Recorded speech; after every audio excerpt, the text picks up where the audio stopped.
আসন্ন সংসদ নির্বাচন ঘিরে নওগাঁ-৩ আসনে জমে উঠেছে নির্বাচনী প্রচার। গ্রামগঞ্জের অলিগলি থেকে শুরু করে হাটবাজার সবখানেই প্রার্থীদের সরব উপস্থিতি।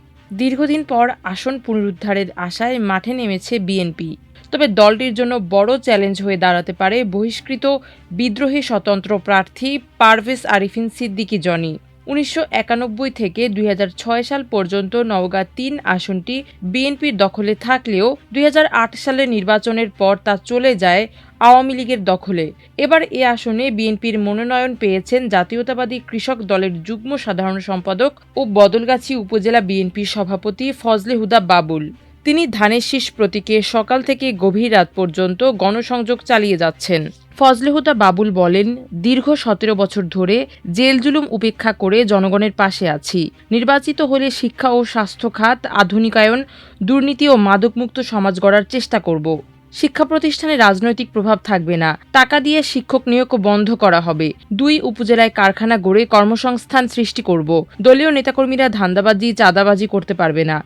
বিএনপি থেকে বহিষ্কৃত পারভেজ আরিফিন সিদ্দিকী জনি স্বতন্ত্র প্রার্থী হিসেবে কলস প্রতীকে নির্বাচন করছেন। তিনি সাবেক ডেপুটি স্পিকার মরহুম আক্তার হামিদ সিদ্দিকীর বড় ছেলে। ধানের শীষের প্রার্থীকে চ্যালেঞ্জ জানিয়ে তিনি কোমর বেঁধে নির্বাচনী মাঠে প্রচার চালিয়ে যাচ্ছেন। কলস মার্কার প্রার্থী পারভেজ বলেন, বহিষ্কার রাজনৈতিক বাস্তবতার অংশ। যেহেতু আমি ধানের শীষের বিপক্ষে নির্বাচন করছি, তাই বহিষ্কার আসবে, এটাই স্বাভাবিক।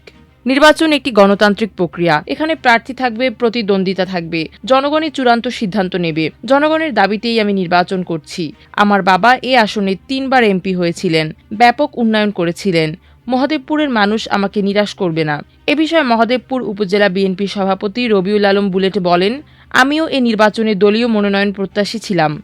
তবে দল যাকে মনোনয়ন দিয়েছে, মহাদেবপুরের নেতাকর্মীরা তার পক্ষে কাজ করে ধানের শীষের বিজয় ছিনিয়ে আনবে ইনশাআল্লাহ। যারা দলীয় সিদ্ধান্তের বাইরে কাজ করবে তাদের বিরুদ্ধে ব্যবস্থা নেওয়া হবে। ইতিমধ্যে দুজনের বিরুদ্ধে সাংগঠনিক ব্যবস্থা নেওয়া হয়েছে।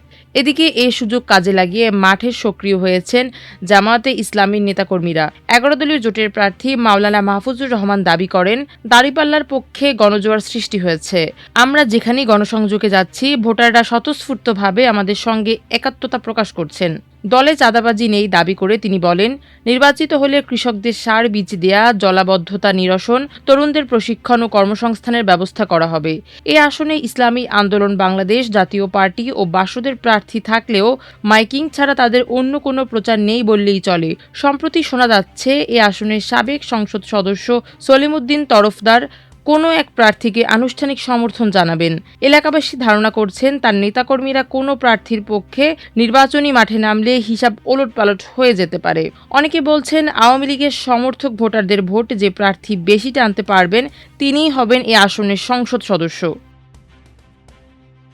মাল্টিমিডিয়া ডেস্ক, আমার দেশ।